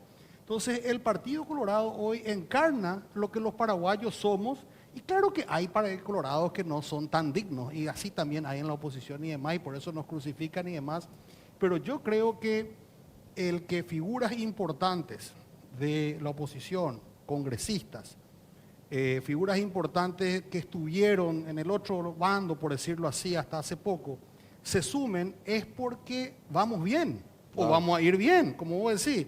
Los perros, la gente, los políticos huelen si un barco va a chocar contra el iceberg o si el barco va a ponerle motor fuera de borda y va a andar más rápido. Entonces, hay que trabajar. Estos son 2 años y medio, 2 años de trabajo, y después seguramente vamos a tener de vuelta nuestras internas y nuestras cosas, pero si podemos tener eso con más paraguayos con trabajo, con más paraguayos con platita en el bolsillo a fin de mes, con más fábrica, con más mercado, creo que se habrá cumplido la misión, porque los gobiernos existen para que la gente viva mejor, no para que nos peleemos entre nosotros. Tengo que cerrar cortito nomás. Peñismo, cartismo, es un disparate. Me parece que es un disparate inventado por la... Acá hay un bando que perdió las elecciones, que hizo el fiscal, la historia, aquí, allá, ahora peñismo. Tienen que buscar la fórmula de meternos una cuña, porque lastimosamente para ellos no están en condiciones ni intelectuales ni políticas de proponer algo diferente. Senador, gracias por su tiempo, muy amable. Al contrario, gracias a usted y a la audiencia. Diputado, gracias por su tiempo. Por favor, Jorge, peñismo ni cartismo son la misma cosa. Somos todo un equipo que se convirtió en una familia. En primer lugar. En segundo lugar, para cerrar, hablamos los articuladores. La gestión del presidente Santiago Peña, de la articulación y el respaldo del partido a través del presidente Horacio Carter, el presidente del partido. Pero no puedo dejar de mencionar un tercer actor que es fundamental en el diálogo, en la construcción, tiene la autoridad moral de haber conducido al partido como presidente y lleva de manera impecable a la Cámara de Diputados, que es Pedro Aliana, uno de los grandes responsables también de la gestión. Sí, señor. Gracias, diputado. Muy amable. A la vuelta de la pausa, Mónica Recalde, ministra del Trabajo, va a estar con nosotros. Pausa, ya venimos.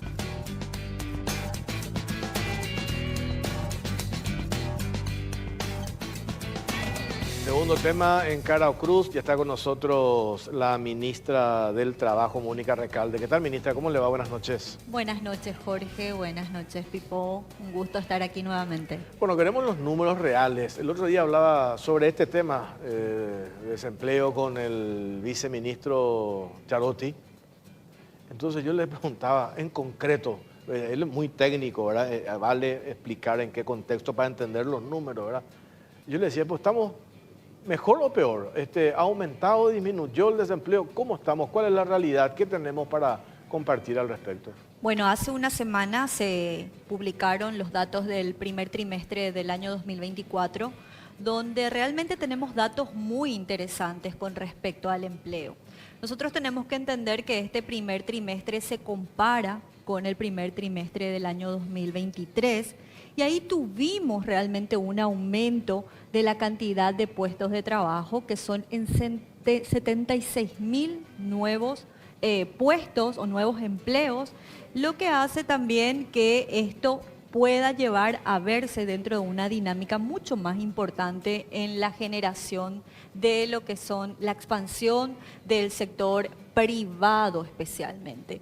Y en términos de desempleo sí hubo una reducción de 18.000 puestos de trabajo, pero esto hay que también poner especial atención en que estos puestos en las zonas urbanas se redujeron aproximadamente en 3.000 y en lo que es en las zonas rurales sí hubo un impacto de casi 15.000 empleos que fueron a la baja. Pero en términos generales el sector asalariado privado tuvo un comportamiento muy relevante y aquí un dato importante también es la reducción dentro de lo que es el sector público. El sector público cayó en 28.953 empleos. Hubo una reducción significativa que fue también acompañada con lo que es la política que actualmente tiene el gobierno, que es la efectivización del gasto público en materia de contrataciones. Pero sí hay un aumento muy importante de lo que es el sector asalariado privado y especialmente en lo que corresponde a las industrias y también a la construcción y comercio. Ahí se ve un impacto muy relevante en términos de absorción de mano de obra. Ahí, por ejemplo, observamos que el comercio, restaurantes y hoteles, casi 57.901 nuevos puestos de trabajo se crearon en el interanual y también industrias y manufacturas con las expansiones especialmente de la inversión de capital nacional en 44.239, seguida por la construcción en 20.953. Ahí, ministra, lo que tenemos en claro en este gráfico es, sí hubo 120.000 aproximadamente puestos de trabajo nuevos, que es lo que había dicho el presidente la otra vez, y les restamos a esos 120.000 puestos, esos 28 agricultura, ganadería, caza, pesca, servicios comunes, le restamos, pero el saldo sigue siendo positivo. Sigue siendo positivo, especialmente en el sector privado, en aproximadamente 78.000 nuevos puestos de trabajo. O sea que si 78.000 puestos de trabajo en el sector privado positivo, 28.000 en el sector público negativo. Quiere decir que el sector privado absorbió probablemente parte de esas pérdidas del sector público, absorbió el sector privado y lo mismo creció 78.000. O sea, hay una diferencia a favor otra vez nuevamente ahí. O sea, no es que hay menos empleo que antes. No hay menos empleos que antes, sigue acumulándose la población ocupada, eso hay que entender, y sigue creciendo el empleo asalariado. Ahora, si miramos en términos generales, sí hay una reducción del sector público y también lo que respecta al sector agrícola. Pero el sector no hay que alarmarse porque recién en el segundo y el tercer trimestre inicia la época de la zafra. Entonces se vuelve a reactivar el sector privado con la contratación de nuevas manos de obras, se reactiva la logística, se reactiva el transporte, todo lo que corresponde a la cadena de valor del sector primario se mueve bastante entre el segundo y el tercer trimestre del año. Entonces nosotros tenemos una expectativa bastante positiva acompañado de los números macroeconómicos que tiene nuestro país, que tiene también una tendencia bastante favorable, especialmente si comparamos comparamos con los países de la región. Entonces, esa propuesta o lo que tenemos la idea de llegar a los 500.000 empleos en los 5 años, yo creo que va a ir encaminándose bastante bien dentro de lo que es el periodo 2024 para poder realmente llegar al término de diciembre a alcanzar más de 110.000 empleos. ¿De dónde sale ese número entonces? 3% creció el desempleo. ¿Dónde es lo que salió ese número entonces? Irreal. Crece el empleo, la medida comparamos la tasa de desempleo del año 2023, del primer trimestre, versus la tasa de desempleo del primer trimestre de 2024. Hay una pequeña reducción que no es significativa de 0.4%. Aumenta el desempleo y ahí están esas 18.000 personas. Pero como te mencioné, corresponde a la disminución del empleo público y a una reducción también del sector primario que por su característica de la misma actividad económica tiende a reducirse. Pero hay otro punto muy importante también que discutíamos que tiene que ver con qué ocurre en enero, qué ocurre en febrero, qué ocurre en marzo. Mucha gente sale de la actividad escolar y mucha gente empieza a buscar más activamente empleo. Entonces nosotros vemos que esos jóvenes que salen del colegio, empiezan a buscar, entran dentro de la fuerza de trabajo. Y al entrar dentro de la fuerza de trabajo, mueve también el indicador de la desocupación. Pero en términos habituales, este es un comportamiento muy habitual en los primeros 3 meses del año. O sea, por eso el otro día cuando hablábamos con Charotti, perdón que le invoco otra vez a él, pero me decía la importancia también de tener en cuenta todos los factores para hacer una lectura objetiva. Claro que yo me puedo quedar con esa comparación del primer trimestre sin tener en cuenta los otros elementos y puedo poner un título catástrofe, ha aumentado el desempleo. Entonces, ¿por qué es importante tener la precisión de estos números? Porque se vienen aplicando políticas públicas y tenemos que medir si esas políticas públicas que se están implementando están dando resultados. Y yo creo que hoy, por eso que estás mencionando, y estos factores, como por ejemplo el tema escolar, que yo no tenía eso en el presupuesto, de que dejan el colegio y ya entran en ese segmento, en ese número de que están buscando su primer trabajo, ¿verdad? Ese es un dato interesante, ¿verdad?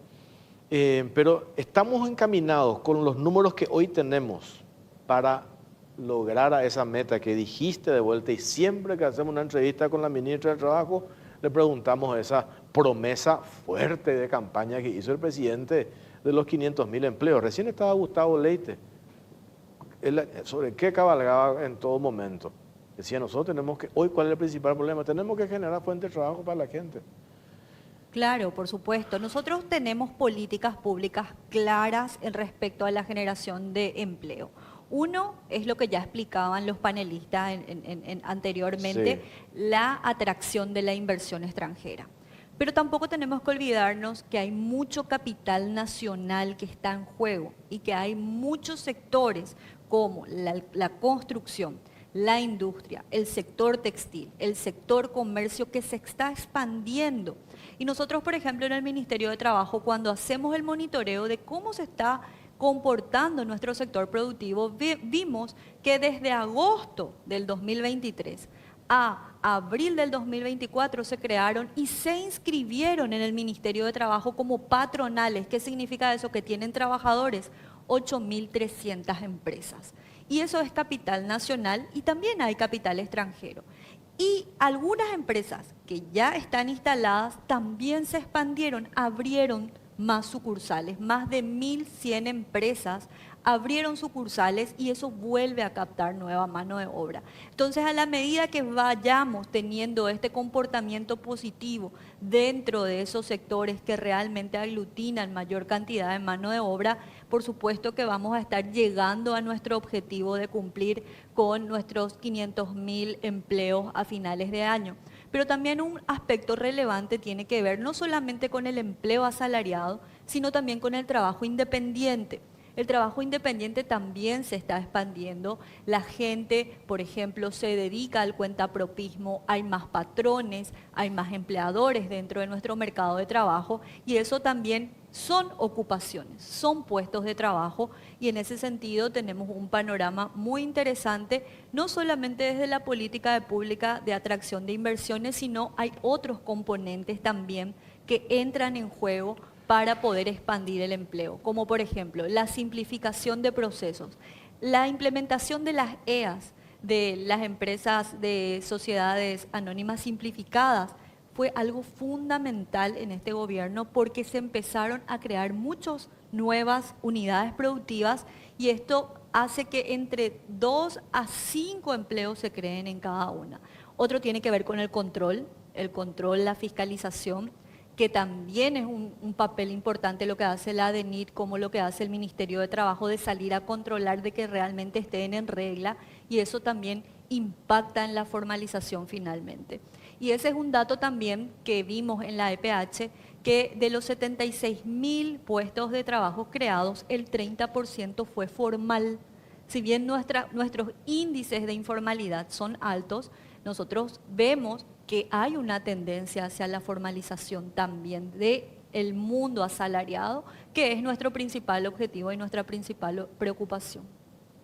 Cuando el otro día hablábamos con el director de ingresos tributarios, nos hablaba de estos números bastante positivos, en 8 meses $400 millones, lo que se esperaba que eso se logre recién en el 2025, por eso le dieron la meta de llegar a $700 millones para diciembre.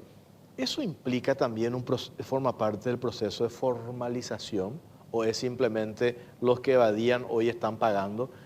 Yo creo que en parte entra también en un proceso de formalización y eso se traduce también en las estadísticas.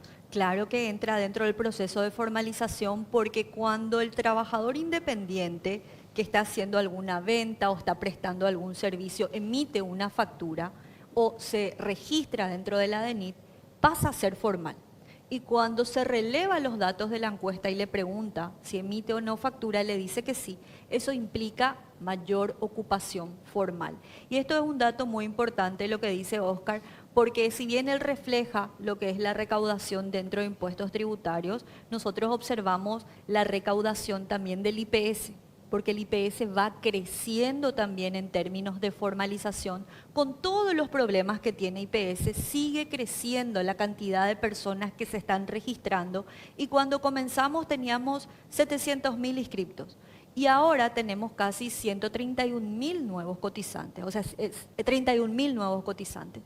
Y esto también nos da la pauta de que los procesos de control hacen y tienen efecto positivo dentro de lo que es la formalización y una mejor información a la gente. Mencionaste el tema IPS. Es una pregunta que yo me hacía el otro día, porque hablamos con el doctor Jorge Brites y están ellos en un plano, en un proyecto de hacer la modificación de la ley para determinar el año de aporte para tu jubilación. De los 3 años subir a los 10 años. ¿Cómo es que no se hace un cruzamiento con el Ministerio del Trabajo? Un caso puntual nos contaba hace 2 semanas. Una persona teóricamente aportó sobre el 3.500.000 y justo cuando le faltaban 3 años para su jubilación, aporta sobre el máximo, sobre 22 millones. 22, ¿verdad? 22 millones. ¿Y cómo no sé? Y yo le decía al doctor Jorge Brites, ahí es donde tienen que trabajar. Yo que pago hace 30 años el IPS, yo quiero tener la garantía de que cuando me jubile, ojalá en 10 años o menos, pueda tener la plata cada fin de mes. Pero si no se hace ese control y ese jueguito, ese engaño, no va a haber plata que alcance. ¿Qué aporta el Ministerio del Trabajo en este punto para sincerar este tema del IPS, ministra? Este tema de la base reguladora no es nuevo. Tiene más de 7 años sobre la mesa como un proyecto que se tiene que modificar en la Carta Orgánica para establecer el real periodo de referencia. Nosotros hoy ya tenemos trabajadores independientes que su base reguladora es de 10 años. Tenemos también el sector doméstico, también 10 años. O sea, tenemos un cúmulo de regímenes que ya tienen establecido los 10 años y para el régimen general no. Esto crea, como decís, un efecto perverso de la sobredeclaración y la subdeclaración. Durante 22 años de tu vida laboral vos podés cotizar solamente por el mínimo y después, al final, vas a cotizar todo. Es una evasión al IPS, es una pérdida al régimen solidario, pero también es un engaño para los trabajadores. Porque si hubiera tomado, por ejemplo, vos que cotizaste correctamente todos tus periodos, si te calculan sobre 10 años, capaz cuando vos fuiste más joven, tuviste mejores ingresos. Sin embargo, ¿cómo vemos nosotros el comportamiento? Que la gente tiende a reducir, especialmente el sector obrero, el sector trabajador, que tiene una curva descendente en sus últimos años, entonces pierde también su poder de tener un mejor haber jubilatorio. Entonces acá hay dos cuestiones. Una cuestión financista, que tiene que ver con la evasión y el mejoramiento de los procesos de control, y otro tiene que ver con el blanqueamiento del real ingreso del trabajador. Porque acá realmente con esta fórmula de 36 meses, si vos comparás con la caja fiscal ya tiene luego 5 años. Mirás el régimen de la caja bancaria, tiene también más años. Entonces lo que se tiende a unificar es justamente estos 10 años para que, primero, evitar la evasión y segundo, también que el trabajador sea reconocido en sus mejores años de trabajo. Y eso hoy no ocurre y evidentemente afecta el haber jubilatorio. Pero ahí no solamente es una decisión del trabajador, también hay un guiño por parte de las empresas. También, por supuesto, ¿Y ahí la evasión. ¿Y ahí qué se hace? ¿Cómo se detecta eso? ¿Hay un mecanismo para detectar eso? Sí, el IPS tiene su departamento de inteligencia. Eso está dentro de aporte obrero patronal y ellos hacen el monitoreo. Y este monitoreo genera una serie de advertencias a la patronal. ¿Qué ocurre cuando el trabajador no tiene o no controla sus aportes? Por ejemplo, vos tenés mi IPS, vos podés revisar mes a mes cuánto es lo que está declarando tu empleador. Pero hay muchas ocasiones en que hay una confabulación en donde no te voy a pagar nomás el mínimo total, ya tenés toda la cobertura. Pero ¿qué pasa si te accidentás o qué pasa si tenés un reposo médico? ¿Te va a pagar el 50% de tu salario nomás? O si tenés maternidad. Maternidad también se ha identificado que en los últimos periodos de maternidad también se incrementa los salarios de las trabajadoras. ¿Para qué? Para que en sus 4 meses y medio cobren todo el sueldo que le correspondió al último mes. Entonces, tiene un efecto perverso tener periodos cortos para el cálculo del haber. Y acá hay un trabajo que nosotros estamos haciendo en conjunto a través del proceso de fiscalización. Porque cuando nosotros hacemos la fiscalización del trabajo, lo primero que vemos es si tiene IPS. Después vemos cuánto declara. Después comparamos con la liquidación mensual de salario. Y ahí podemos corroborar que si en la fiscalización nos presentan que la liquidación fue de 5 millones y luego observamos que tiene salario mínimo, por supuesto que le vamos a multar y por supuesto que tiene que corregir el empleador o si no está sujeto incluso a tener un proceso penal de evasión, porque la evasión a la seguridad social es un delito. Hay ya causas y hay procesos finalizados donde empresarios fueron condenados por la evasión al seguro social. Bueno, dale, ministra, le agradecemos estos datos y su tiempo. Vamos a seguir a ver en qué momento vamos a tener otra medición así como la que tuvimos, la que hizo el INE. En 3 meses. En 3 meses volvemos a tener ese número los va a ser mucho resultados. más real. Ese número va a acompañar el periodo del segundo semestre, Claro. lo que estamos viviendo ahora, que tiene otro contexto económico, otro contexto de comportamiento del mercado, así que vamos a tener, yo estoy segura que datos alentadores. Perfecto. Gracias, ministra, muy amable. Muchas gracias. A la vuelta de la pausa va a estar con nosotros Jalil Rashid, titular de la Secretaría Nacional Antidrogas. Pausa, ya venimos.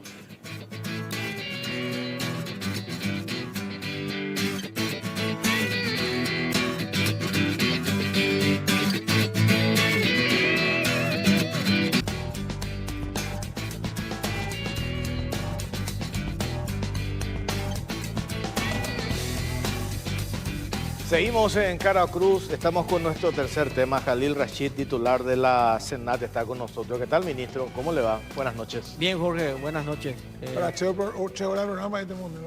No, yo estaba mirando acá tengo la acusación de la Fiscalía, 713 páginas tiene. Sí, Un caso. es un lindo trabajo. Pero hay muchísimos elementos, muchísimos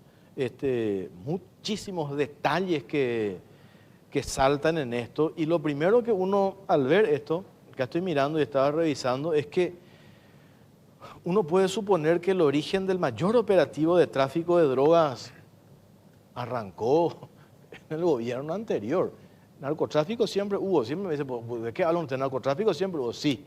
Pero al revisar esto, vemos que, por ejemplo, el fiscal describe que Marcet se instala en Paraguay y fortalece, entre comillas, la industria del narcotráfico en 2 años, en el periodo anterior.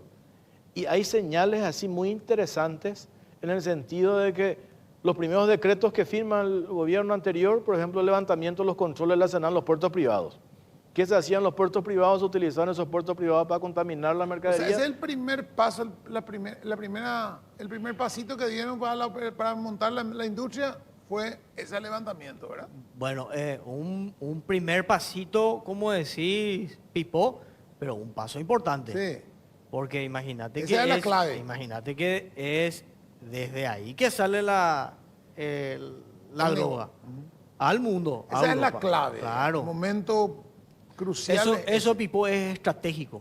Eso es estratégico porque es puerto de origen, puerto destino. Entonces, si vos tenés tu carga libre, entonces, ¿cómo se entiende entonces 7.000, 4.000, 5.000, 11.000 kilos?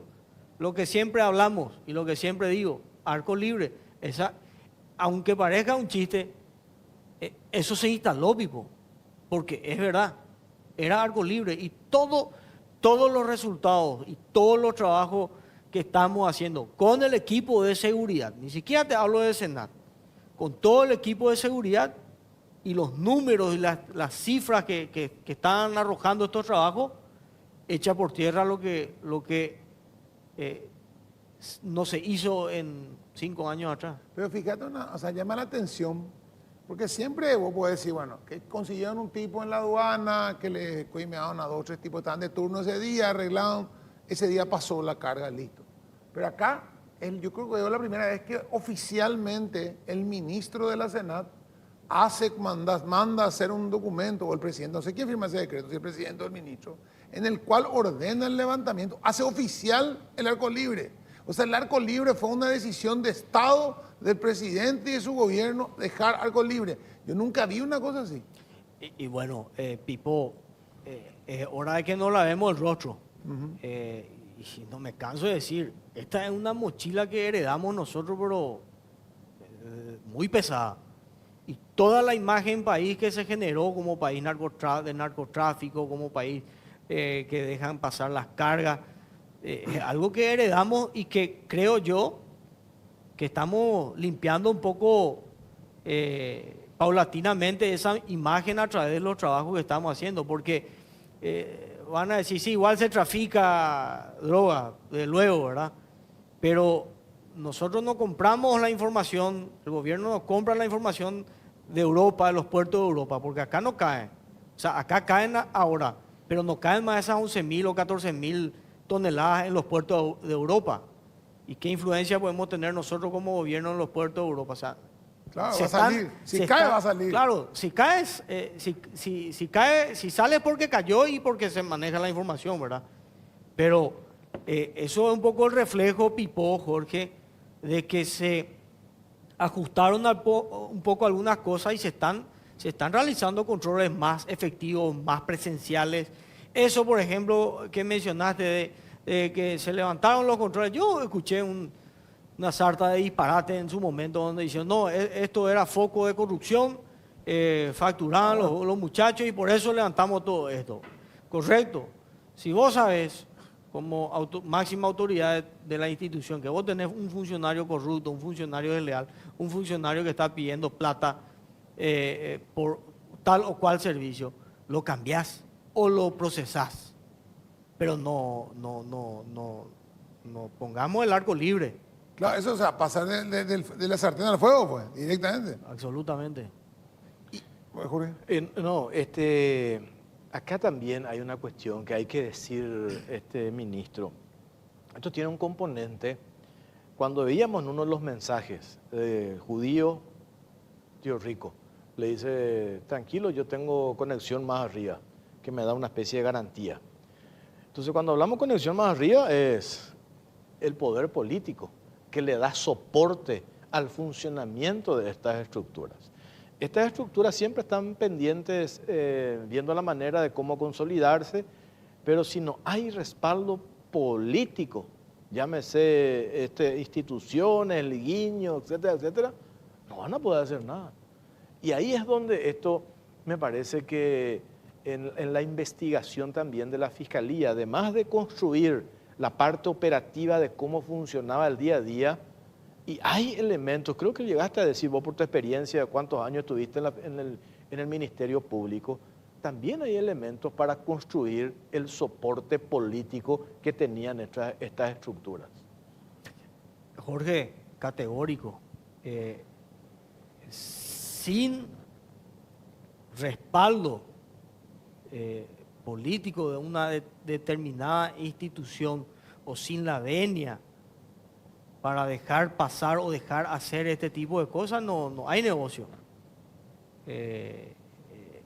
En la Senat, por lo menos, Jorge, es categórico y es evidente que se frustraron procedimientos por la influencia de grupos organizados que tenían contacto directo con la estructura de la Senat. Y es ahí donde yo digo, correcto, perfecto. ¿Quiénes eran los responsables de esto? Ministerio Público que investigue. Es fácil investigar, realizar diligencias, Jorge, que puedan o confirmar o descartar una teoría. En este caso, respaldo, soporte político o algún otro recurso humano, elemento dentro de la Senat que haya estado vinculado al crimen organizado. Pero ahí, por ejemplo, vos me llegás hasta la cabeza de la Senat. Bueno, no, perfecto. El director de la Senat, Juan Pérez, el ministro de la Senat, está prendido en el negocio, deja que se trabaje, se cobra. Ahora, cae una carga de, no sé, 1.000 kilos, 2.000 kilos en Bélgica, cae 2.000 kilos en tal lado. Vos, presidente de la República, ministro del Interior. Che, ¿qué está pasando acá? Estoy mirando en los diarios que cayeron 2.000 kilos y salieron de acá, cayeron 3.000 kilos y salieron de acá. Ministro de la Senat, ¿qué está pasando? No, lo que pasa es que yo, ¿y qué explicación le va a dar? A menos que yo, presidente, yo ministro del Interior y yo comandante de la policía y yo resto de las autoridades, me haga el tonto también. ¿Y por qué me hago el tonto? No porque sea tonto, al contrario, ¿verdad? Porque soy demasiado vivo ya para el cargo donde estoy. O sea, eso es lo que yo me imagino que llegue a decir Jorge. O sea, se puede también trazar hacia arriba. Claro. Y ir hacia arriba y decir, bueno, sí, es responsable el ministro de la Senat. Pero si el ministro de la Senat está haciendo barbaridades, hay un responsable arriba, él que es el presidente de la República. Vos dependés del presidente directamente. Claro. Entonces, si el presidente ve una carga, 2 cargas, 3 cargas, a la tercera carga te va a llamar y te va a decir, Jalil, ¿qué pasa acá? No, lo que pasa, casualidad, el perro se resfrió, una vez o 2 veces, después a la segunda vez ya te va a sacar patada y va a empezar a investigar, pero si el presidente está prendido contigo, ¿verdad? Y no digamos que presidente, no digamos que ministro, no digamos nombre, pero analicemos los hechos nomás, ¿verdad? Acá, vos hace 9 meses sentado ahí y la droga está cayendo acá ahora, o casualidad, cae acá, cae en el Chaco, cae en tal lado, antes no caía nada. ¿Cuántos bolsitos de esos de 3 kilos, 5 kilos, 7 kilos que todos los días están echando ustedes pasaron durante 5 años? No es solamente las grandes cargas de container y compañía. ¿Cuántas señoras con bolsitos de 4 o 5 kilos estuvieron pasando? Sí, Pipo. Mira, podemos ser objeto de críticas por nuestros dichos, por lo que decimos, ¿verdad? Pero nosotros estamos trabajando ya por pedido del Ejecutivo sobre el informe ya de gestión del primer año.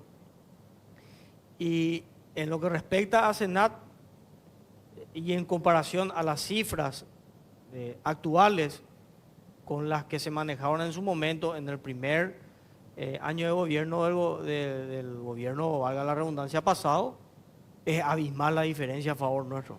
Y todavía no comenzaba el operativo. Pero es abismal. Entonces, es cierto, totalmente de acuerdo con lo que decís, Pipo. Pasa por una voluntad política. Y dos cosas ahí. Una voluntad política. Nosotros, todos los que estamos trabajando en el Ejecutivo, tenemos una espada de Damocles encima impuesta por el propio presidente de la República. Cuando él nos dijo y nos reunió a todos, nos dijo, sin margen de error. Sin margen de error. Acá no hay tiempo que perder. Entonces, resultado, Pipo. Uno, eso, y dos, la voluntad política. Es muy patente la diferencia de voluntad política entre uno y otro gobierno. Si el presidente de la República, Santiago Peña, nos dice, señores, yo quiero que conformen y que integren un equipo de seguridad para combatir esto, conformamos ese equipo de seguridad y sacamos resultados, Pipo. Todo lo que se sacó hasta ahora, cosa impensable. Anteriormente teníamos ministros del Ejecutivo que se iban a Tacumbú a negociar la paz. Hoy, Alquilaban Tacumbú. claro, hoy lo sacamos. Hoy lo sacamos. No nos sentamos a hablar, a negociar, porque no queremos que se arme un desastre en el lugar. Cuando hay un grupo organizado, relacionado al crimen organizado que está creando zozobra en cierta zona del país, como fue lo de Canindeyú, atacamos el problema central y continuamos detrás de estos grupos. Cuando tenemos el caso de armatráfico más grande del continente, seguimos esa línea. Son señales, Pipo, y todo pasa por la voluntad política. Entonces, si el actual presidente de la República nos dice, quiero que formen un equipo y que trabajen. Ahora, el anterior, en época pasada, parece que estaban abocados a persecuciones políticas antes que a persecuciones de política de Estado, ¿verdad? No, y además era rentable no mirar hacia ahí, hacerse el sonso, porque ni siquiera era así, no le hacemos más caso a ese tema, hagan ustedes ahí, no, era meter la cuchara como loco, evidentemente. ¿Cómo se hace, ministro, para ejercer un control interno?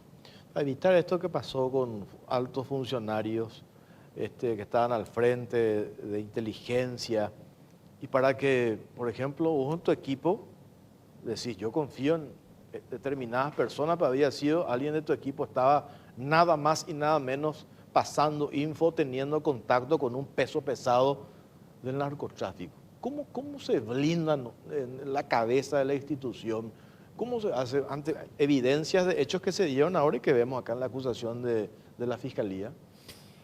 Y bueno, Jorge, eso requiere de mucha disciplina y realmente de ejercer un control efectivo. La máxima autoridad de la Senat tiene que estar en la Senat, tiene que conocer los casos y tiene que hacer un seguimiento de esos casos. Es como, para que se entienda un poco, es como un expediente judicial en donde vos día tras día vas ojeando y mirando si hay alguna novedad del juzgado o la contraparte presentó algún escrito.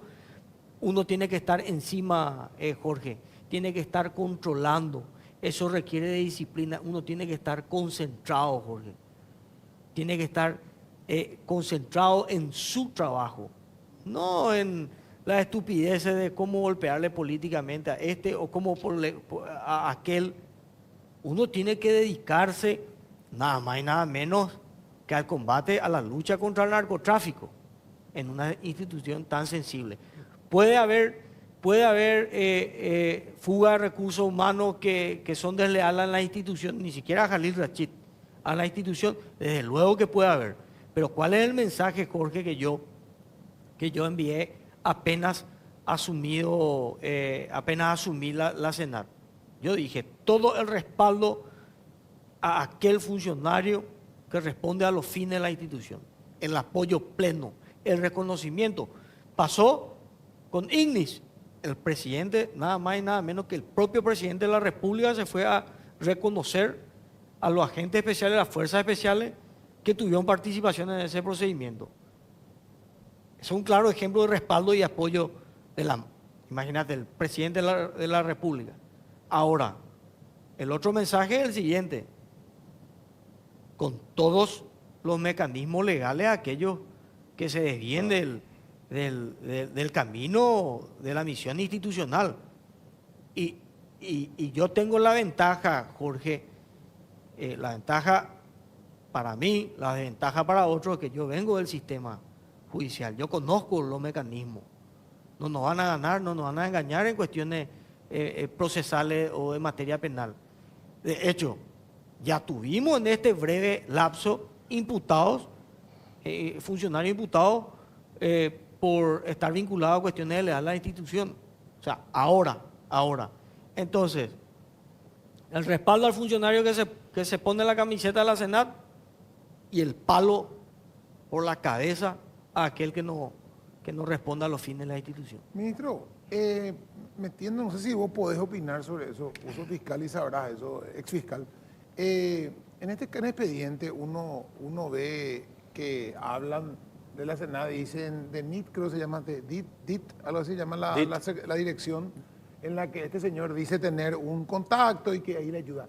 ¿Cómo le ayuda en la DIT ese funcionario desleal? ¿Qué es lo que borra? ¿Qué es lo que limpia? ¿Qué favor le hace al narco cuando ese funcionario está operando dentro, el que haya operado ahí adentro? Mira, Pipo, en una institución como la Senat, mirar a un costado en vez de mirar de frente ya es algo útil. Y ni qué decir manipular los casos. O sea, inteligencia de la Senat, en general te digo yo, ni siquiera lo que es DIT o lo que era, porque no están más, ¿verdad? Inteligencia de la Senat, información, es manejo de información sensible. Y te pongo para que se entienda. Yo le estoy investigando a un grupo criminal, una estructura criminal, y Fiscalía mete oficio y me dice, quiero escuchar tal y tal número. Ah, mira un poco. Agarro otro número. Fulanito, te están queriendo investigar dentro de la Senat, la Fiscalía nos pidió para escuchar tu número. ¿Qué tal si te pones? O sea, para que se entienda. Claro. Por eso hago mención que uno tiene que estar concentrado y focalizado en los casos. Un seguimiento permanente, Pipo, para que de tal forma, si es que a uno le llega a saltar la alarma, correcto, no hay problema, funcionario apartado a cargo del Ministerio Público. Qué complicado, porque por la naturaleza de la institución, ¿verdad? Imagínate estos números que vimos de lo que movió el narcotráfico en los últimos 5 años. 25.000 millones de dólares. Con esa cantidad de plata vos compras todo.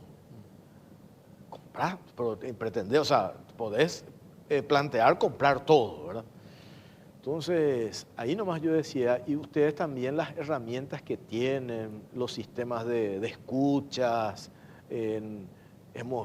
casos puntuales donde el oficio, vos que estuviste en la Fiscalía, te dice necesitamos hacerle seguimiento a estas 4 líneas.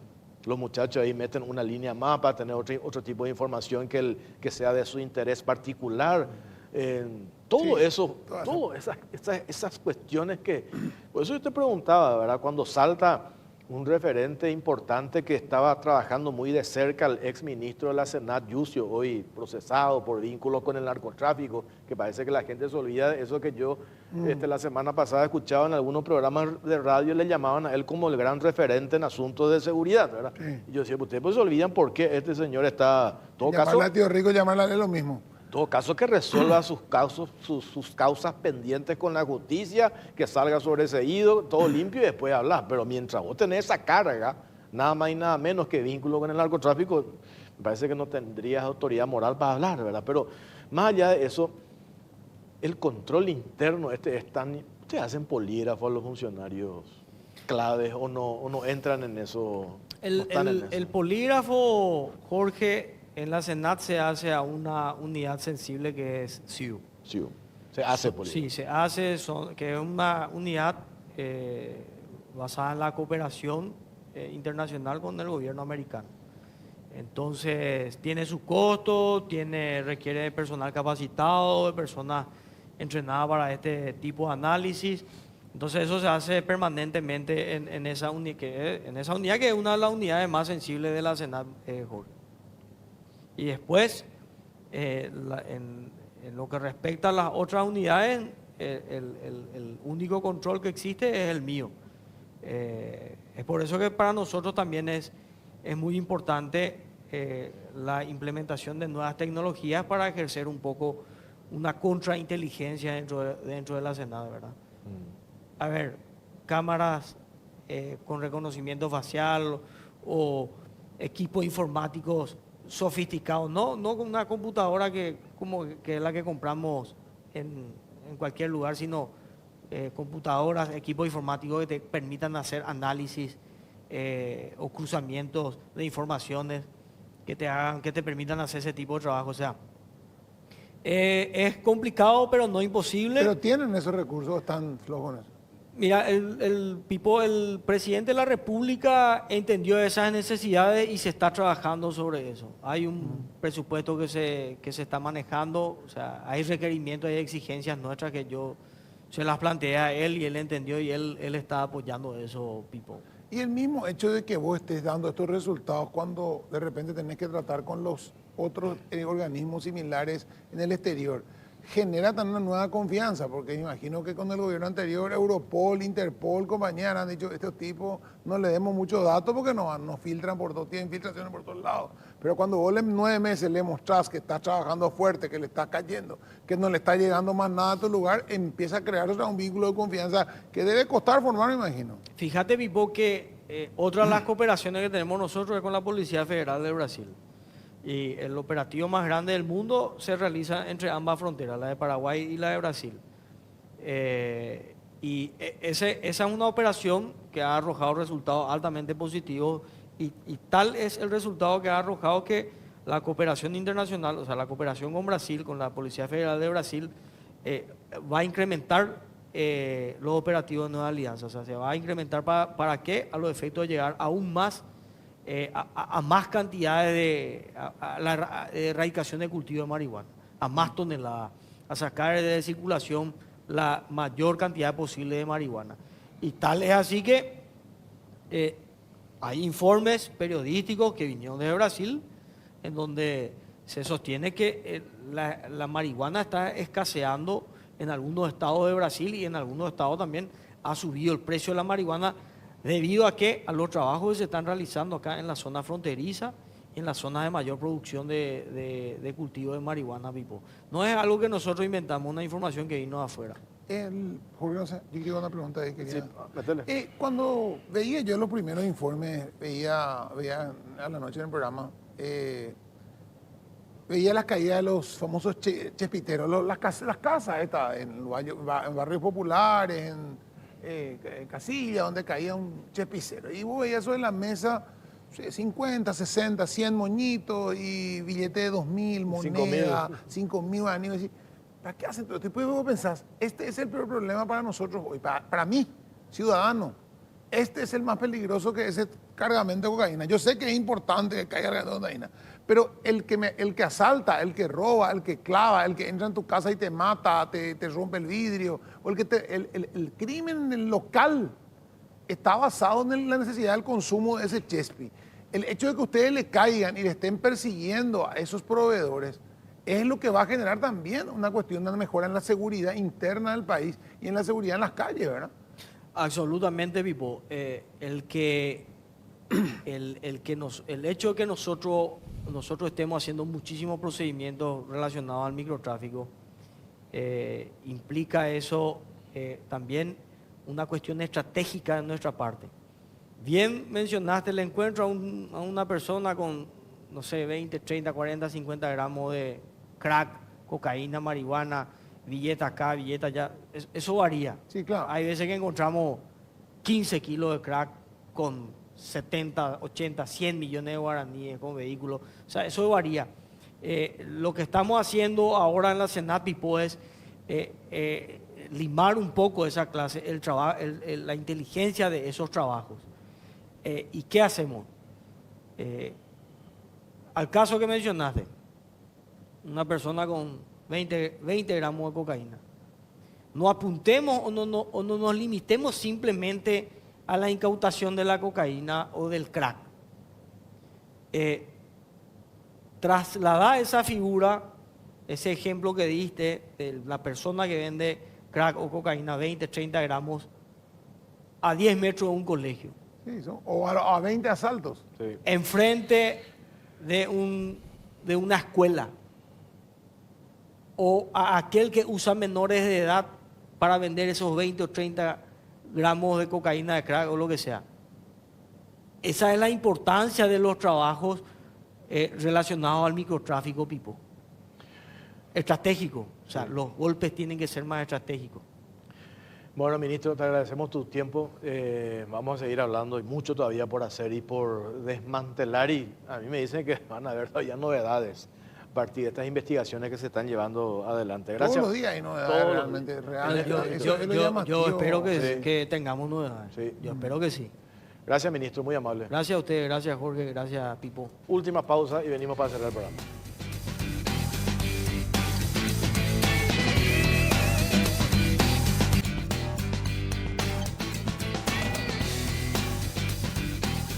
Ya no tenemos tiempo, nos vamos, Pipo. Nos vamos, Jorge. Hasta el próximo domingo. Gracias por acompañarnos. Chao, chao.